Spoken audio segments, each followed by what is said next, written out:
Ordinance గురించి తెలుసుకునే ముందు పార్లమెంట్ సమావేశాలు ఎప్పుడెప్పుడు జరుగుతాయో తెలుసుకుందాం. సంవత్సరానికి 3 సార్లు పార్లమెంట్ సమావేశాలు జరుగుతాయి.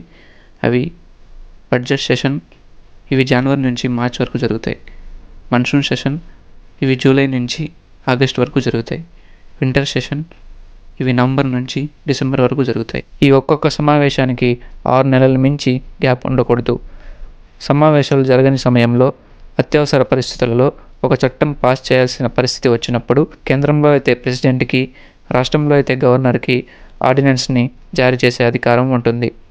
సమావేశాలు జరగని సమయంలో టెంపరరీగా పాస్ చేసే చట్టాన్నే ఆర్డినెన్స్ అంటారు.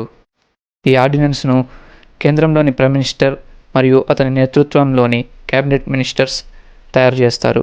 రాష్ట్రంలో అయితే చీఫ్ మినిస్టర్ మరియు క్యాబినెట్ మినిస్టర్స్ తయారు చేస్తారు.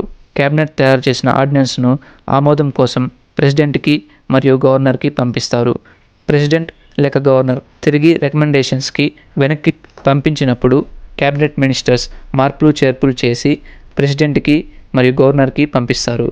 ఒకవేళ ఆర్డినెన్స్లో చేంజెస్ ఏమీ చేయకపోయినా సరే రెండోసారి పంపినప్పుడు ప్రెసిడెంట్ మరియు గవర్నర్ యాక్సెప్ట్ చేయాల్సిందే. ఆర్టికల్ 123 ప్రకారం ప్రెసిడెంట్కి, ఆర్టికల్ 213 ప్రకారం గవర్నర్కి ఆర్డినెన్స్ జారీ చేసే అధికారం ఉంటుంది. అదేవిధంగా విత్డ్రా చేసుకునే అధికారం కూడా ఉంటుంది. ఆర్డినెన్స్ రాజ్యాంగబద్ధంగా మరియు ఫండమెంటల్ రైట్స్కి ఇబ్బంది కలిగించకుండా ఉండాలి. పాస్ చేసిన ఆర్డినెన్స్ ప్రజలకు వ్యతిరేకంగా ఉందని భావిస్తే ప్రెసిడెంట్, గవర్నర్ ఎప్పుడైనా ఏ సమయంలోనైనా ఆర్డినెన్స్ను విత్డ్రా చేసుకోవచ్చు. అందుకే ఆర్డినెన్స్ను టెంపరరీ లా అని కూడా అంటారు. పార్లమెంట్ రిసెస్ టైంలో పాస్ చేసిన ఈ చట్టాన్ని తిరిగి సమావేశాలు స్టార్ట్ అయ్యాక పార్లమెంట్లో ప్రవేశపెడతారు. ఆర్డినెన్స్ ఉభయ సభ సభ్యుల చేత ఆమోదం పొందినట్లయితే చట్టంగా మారుతుంది. సమావేశాలు స్టార్ట్ అయిన తర్వాత ఆర్డినెన్స్ 6 వారాలలోపు ఆమోదం పొందాలి, లేకపోతే ఆర్డినెన్స్ రద్దవుతుంది. అందుకే ఈ ఆర్డినెన్స్లను టెంపరరీ లాస్ అని కూడా అంటారు. ఇంతకీ ఈ ఆర్డినెన్స్ యొక్క వ్యాలిడిటీ ఎంత? 6 months 6 weeks. ఇంతకుముందు చెప్పుకున్నట్లే పార్లమెంట్ యొక్క ఒక్కొక్క సెషన్కి 6 months మించి గ్యాప్ ఉండకూడదు. ఈ 6 months కాలాన్ని ఆర్డినెన్స్ యొక్క వ్యాలిడిటీలో ఫిక్స్ చేయడం జరిగింది మరియు సమావేశాలు స్టార్ట్ అయ్యాక 6 weeks లోపు ఆమోదించాలి.